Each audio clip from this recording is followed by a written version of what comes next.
La columna cervical tiene dos funciones principales. Una va a ser dar soporte a la cabeza y la otra nos va a permitir el movimiento y la orientación de la misma en el espacio tridimensional. Estas funciones se consiguen gracias a la anatomía de sus vértebras, que la constituyen, y las articulaciones que se forman entre ellas. La columna cervical está formada por las 7 primeras vértebras y es su anatomía la que nos permite estas funciones. Nos va a permitir clasificar la patología traumática de la misma en dos segmentos diferentes. ¿Cuáles son estos segmentos? La columna cervical superior y la columna cervical inferior. La superior está formada por el atlas y el axis, entre paréntesis la C1 y la C2. Y la columna cervical inferior está formada por las vértebras de la C3 a la C7. Después vamos a hablar acerca de la columna cervical subaxial. Esta está formada por las últimas 5 vértebras cervicales y estas presentan ciertas características anatómicas que las distinguen de otros segmentos cervicales. Esto se debe a la presencia de las articulaciones uncovertebrales que la constituyen, una tercera unión propia. Estas se tratan de articulaciones sinoviales, en las que las porciones laterales y posteriores de los cuerpos vertebrales. En patología vamos a tener que la columna cervical o subaxial es particularmente vulnerable a las lesiones traumáticas, debido a su movilidad y a la cercanía con la columna torácica. Estas presentan una mayor rigidez. Globalmente se estima que existe una lesión cervical en el 3% de los pacientes politraumatizados y un 10% de los que presentan una lesión craneal más importante. En más del 65% de las fracturas de las dislocaciones de la columna, siendo más frecuentes las fracturas como la C6 y la C7. En las lesiones traumáticas vamos a tener el trauma politraumatizado, que esta se estima que es una lesión que existe en un 3% de los pacientes más o menos. La lesión craneal, esta abarca un 10% de los pacientes.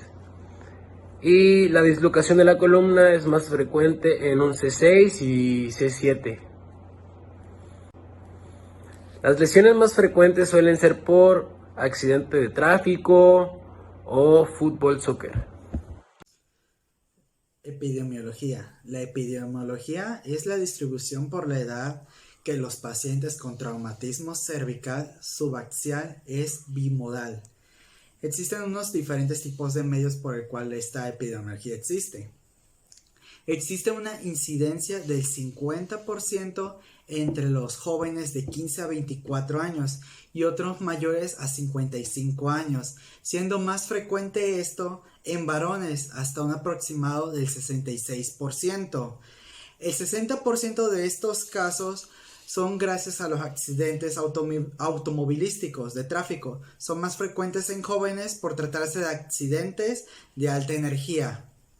Los segmentos cervicales más afectados son C5 a C6, los cuales el 61% se asocian al daño medular. Mecanismos de lesión. Los mecanismos de lesión con la clasificación de Holdsworth y Panjabi, la columna cervical se puede dividir en dos columnas, anterior y posterior. Los mecanismos de lesión van dependiendo del tipo de vector, de la magnitud y de la fuerza y velocidad. En los cuales implican la fuerza tendremos en cuenta los tipos de lesión. Según la clasificación de Allen, lo dividiremos en 4 tipos de clasificación. La compresión axial. Esta es una fractura en tipo de estallido en el cuerpo vertebral. La flexión típicamente produce inestabilidad ligamentosa, principalmente en la zona posterior. Extensión. En la mayoría de los casos esto va a provocar una lesión en el lado posterior por una lesión de compresión y una de distracción en el sobrecomplejo ligamentario anterior. Y por último vamos a tener la clasificación de rotación o flexión lateral. producen la lesión contralateral de las apófisis articulares, dando esto a un lugar de fracturas o bloqueos facetarios. En las manifestaciones clínicas nos toparemos con 3 puntos. Uno es la debilidad o incapacidad de utilizar ciertos músculos. 2, falta de movimiento o sensibilidad en la zona. Y 3, encontraremos un muchísimo padecimiento de un dolor intenso. Diagnóstico y pruebas. En el diagnóstico y pruebas realizaremos 3 pruebas. La principal sería una radiografía simple en el lado antero-posterior y en el lado lateral. La segunda prueba sería una tomografía axial computarizada y la tercera prueba que realizaríamos sería unos rayos X. El estudio de la columna cervical debe ser completo y debe ser adecuado para permitirnos saber si son o no son estables, y lo averiguaremos con un estudio que se debe de analizar, los cuales serán 3, los estudios óseos, los de articulaciones y ligamentos. Los estudios óseos son cuerpos vertebrales que tienen que presentar una altura apropiada sin escalones, eso es lo importante, y conservar el arco posterior. En las articulaciones, los espacios discales deben ser simétricos sin presentar ensanchamientos y estrechamientos focales. Y en los ligamentos se debería de presentar los ligamentos apropiadamente. Para la clasificación de las fracturas cervicales vamos a utilizar lo que es la clasificación tipo AO, en donde es una clasificación universal y donde es sencilla de comprender. Esa se utiliza normalmente en lo que es en el ámbito trauma ortopédico y se puede utilizar para cualquier tipo de fractura del cuerpo humano. Se divide en 3 tipos de lesiones primarias, A, B y C, y estas tienen diferentes subtipos para ver la gravedad de la lesión. Esta, pues, más que nada nos ayuda a comprender lo que es la morfología de la lesión. En la exploración, primero realizaremos lo que es el examen físico general. En este evaluaremos de primera instancia lo que es la postura. Realizamos una inspección estática, posterior y lateral en bipedestación. También se hace una inspección cervical. Revisaremos las curvaturas fisiológicas. Se buscará si no se presenta alguna atrofia o asimetrías musculares. Buscaremos la alineación de la escápula, el hombro y la actitud general del paciente. Buscaremos depresiones y máculas de vello. En la parte muscular, se realizarán compresiones de la apófisis espinosa cervicales para encontrar algunos espasmos musculares. Se palpará la musculatura vertebral cervical. En las escalas utilizaremos lo que son las escalas de Lovett. Esto nos dará el resultado de la fuerza muscular manual. Se anotará con una variable de 0, que significa que hay una ausencia de la actividad, y 5, que corresponde a una fuerza normal. Para la inspección de la palpación tenemos que la vamos a dividir en 3, en anterior, posterior y en tejidos blandos. En la parte anterior, el explorador debe de colocarse del lado derecho del paciente y con una mano sostener lo que es el dorso del cuello y con la otra palpar las estructuras. Se palpará lo que es el primer anillo cricoideo. Se palpa inmediatamente por debajo del cartílago tiroides, más fácilmente durante la deglución y esta por delante del cuerpo vertebral de C6. En la parte posterior, lo que pasa es que el explorador debe de colocarse detrás del paciente. Hueca sus manos de modo que sostengan el cuello para que los músculos se relajen, poniendo sus dedos junto de la línea media posterior. En la parte de los tejidos blandos tenemos que se palpará lo que es la zona 1. La superficie anterior incluye lo que es el triángulo anterior del cuello, que está limitado por el esternocleidomastoideo, la mandíbula y la escotadura superesternal de cada lado. Debe explorarse con los músculos relajados. Esto se realiza de cúbito superior. Para la evaluación del estado de conciencia se utilizará la escala de Glasgow. La escala va a evaluar lo que es la respuesta verbal, ocular y motora del paciente. Es un método utilizado para valorar el nivel de conciencia de forma simple y objetiva en pacientes que sufrieron algún traumatismo craneoencefálico, determinando la integridad de las funciones neurocognitivas superiores. En el examen de pruebas utilizaremos algunas pruebas especiales, como lo que es la distracción. Partiendo del principio de que la tracción alivia el dolor de la compresión radicular y de la inflamación o el desgaste de las carillas articulares. Se toma la cabeza del paciente con una mano debajo de lo que es la mandíbula y la otra en el occipucio, y se levanta para restarle ese peso al cuello. Otras pruebas especiales tenemos que es la compresión. Esto funciona con el principio contrario al anterior y se utiliza para reproducir el dolor que se produce en la presión radicular y su distribución en los dermatomas para determinar el nivel de la lesión. Se efectúa haciendo presión en la cabeza del enfermo mientras éste se encuentra sentado o acostado. Para la prueba de Valsalva se utiliza el principio de que la maniobra de Valsalva va a aumentar la presión intratecal, de manera que al efectuar la distribución topográfica del dolor y de las molestias, como en la prueba anterior, permitirá localizar el nivel de la lesión, pero ahora por compresión directa de la. En la prueba de deglución se utiliza para valorar la presencia de lesiones en la porción anterior de la columna vertebral, lo que originaría molestias al deglutir. Para la prueba de reflejos tenemos que para iniciar la exploración con la cabeza en ligera inclinación hacia adelante. Se percute sobre las apófisis espinosas de las vértebras cervicales. La percusión debe ser precisa, suave y rápida. Si se presenta un dolor localizado no radicular, indica lo que es una fractura. Para el examen de los reflejos de las raíces nerviosas, vamos a utilizar lo que es el martillo y lo vamos a repercutir en la zona en la que vamos a querer activar un reflejo. En lo que es el reflejo de C5, lo que vamos a hacer es repercutir el martillo en el tendón de bíceps. El reflejo que se espera que se active es el reflejo bicipital.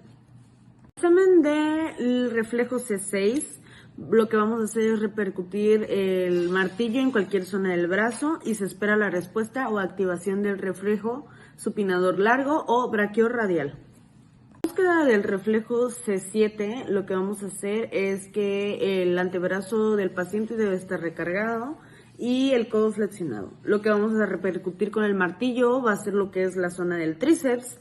Y pues bueno, lo que vamos a esperar es la activación del reflejo tricipital.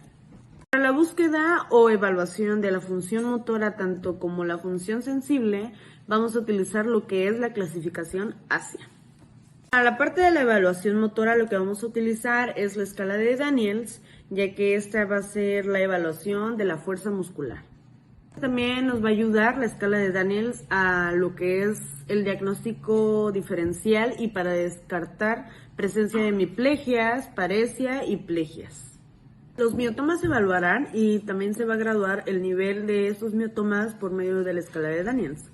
Para C5 lo que vamos a evaluar son los flexores de codo. Para C6 son extensores de muñeca. Para C7 vamos a evaluar lo que son extensores de codo. C8 flexores de dedos y T1 abductores de meñique.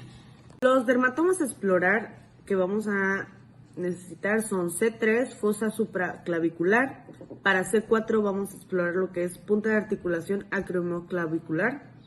C5 cara lateral de la fosa antecubital. C6 superficie dorsal del falange proximal del pulgar. C7 superficie dorsal del falange proximal del dedo medio. Conforme al resultado que hayamos obtenido en lo que es la escala de Daniels y lo que es la prueba de sensibilidad, vamos a poder obtener un resultado en donde en la escala de Asia vamos a poder clasificar la gravedad de la lesión. Tenemos como clasificación lo que es A completa, donde nos da a entender que la función motora y sensitiva no conservada en los segmentos sacros S4 y S5. En clasificación B incompleta tenemos que hay una función sensorial, pero no motora, por debajo del nivel neurológico. Y en este se incluye lo que son los segmentos S4 y S5. Siguiente clasificación tenemos lo que es C incompleta, donde nos da a entender que tenemos una función motora conservada por debajo del nivel neurológico y más de la mitad de los músculos clave tienen una calificación de grado muscular menor a 3. Siguiente clasificación tenemos lo que es D incompleta, en donde nos da un resultado como función motora conservada debajo del nivel neurológico y músculos claves tienen calificación menor a 3. Por último tenemos lo que es la clasificación E normal, en donde nos da a entender que hay una función sensitiva y motora normal. Para valorar el par craneal 11 del nervio accesorio. Se evalúan las raíces espinales. Estas se originan en las neuronas del núcleo espinal, el accesorio, localizado en las astas medulares anteriores de los segmentos cervicales de C5 a C1. El método de evaluación es contra resistencia al movimiento de elevación de los hombros y los movimientos laterales de la cabeza del paciente. Recordar que el músculo trapecio es el que va a elevar el hombro del mismo lado y que el músculo esternocleidomastoideo gira la cabeza hacia el lado contrario. Tenemos como objetivos de tratamiento en general recuperar las principales funciones de las lesiones neurológicas lo mejor posible, así como asegurar una buena contención durante la fase de consolidación para evitar agravamiento neurológico. Esto en el tratamiento conservador, más no en el quirúrgico. El objetivo a corto plazo es evitar o eliminar el dolor, recuperar de la funcionalidad anatómica por medio de una óptima estabilización, recuperar la movilidad y proporcionar estabilidad mediante la reprogramación neuromuscular, mantener una vía aérea despejada. En mediano plazo tenemos evitar las adherencias, preservar y o mejorar la estabilidad articular, restituir la confianza del paciente en cuanto a la posición del paciente de su cabeza y su columna cervical, así como prevenir el daño a la piel y las articulaciones. A largo plazo debemos aumentar la fuerza muscular para lograr la mayor independencia posible del paciente, devolver los arcos de movilidad normales y dar apoyo y tratar de colaborar en la aceptación de la situación por el paciente y sus familiares. En el tratamiento general se aplican calibres craneales bajo anestesia local y se instituye tracción a lo largo del eje mayor. En fracturas con poca compresión y lesiones en hiperextensión, en pacientes ancianos no requieren tracción cefálica. En circunstancias, dislocaciones y subluxaciones son reubicadas mediante manipulación suave bajo anestesia endotraqueal y un relajante muscular. En la reducción de la fractura mediante tracción craneana con compás se aumenta progresivamente el peso que se coloca para la reducción bajo control radiológico. No se aconseja un peso superior a los 10 kilogramos para mantener una buena contención. Tras la reducción suelen ser suficientes de 3 a 5 kilogramos. La cirugía puede llevarse a cabo para reducir el riesgo de daño medular adicional y estabilizar la columna. El tratamiento fisioterapéutico será dividido por fases. En la primera encontraremos la fase de inmovilización, donde el terapeuta vigilará sobre el collarín cervical o de la minerva, zonas de irritación o de apoyo doloroso. En la fase 2 será una fase de recuperación. Tiene lugar a partir de la retirada progresiva de la minerva. En esta aplicaremos masoterapia que permite al paciente adquiera confianza, aunque la elección de esta técnica depende de lo que cada individuo experimente. Estiramientos leves, estiramientos que faciliten la relajación, la flexibilidad y la indolencia de los músculos cervicales posteriores, así como movilizaciones pasivas. Inicialmente se trabaja las amplitudes ya que existen y eventualmente se añade un pequeño efecto de tracción. En la fase 3 utilizaremos la electroterapia. El empleo de ondas cortas continuas de tipo radar ayuda a tratar las áreas dolorosas. Los ultrasonidos concluyen el tratamiento de los puntos dolorosos residuales. También las movilizaciones activas. El trabajo muscular comienza en decúbito supino, facilitando de esta manera su progresión por efecto de ingravidez relativa. Al tratarse de maniobras suaves y unidas a la relajación perfectamente controlada. Asimismo, las tracciones pueden clasificarse en 3 categorías: tracción cervical manual, tracción cervical mediante collarín dotado de polea con peso y tracción cervical mediante collarín con polea, peso, más kinesioterapia asociada. Kinebalneoterapia produce un efecto relajante y antiálgico. La temperatura del agua debe ser entre 33 y 34 grados centígrados. Esta aumenta el umbral del dolor y favorece la movilización. En la fase 4 se utilizará la reprogramación oculocervical, la orientación de la cabeza en el espejo y en la relación con el resto del cuerpo. El entrenamiento para el esfuerzo de diversas actividades físicas adaptadas a las actividades de la vida diaria del paciente y el ejercicio manteniendo propuestas al paciente tras su rehabilitación.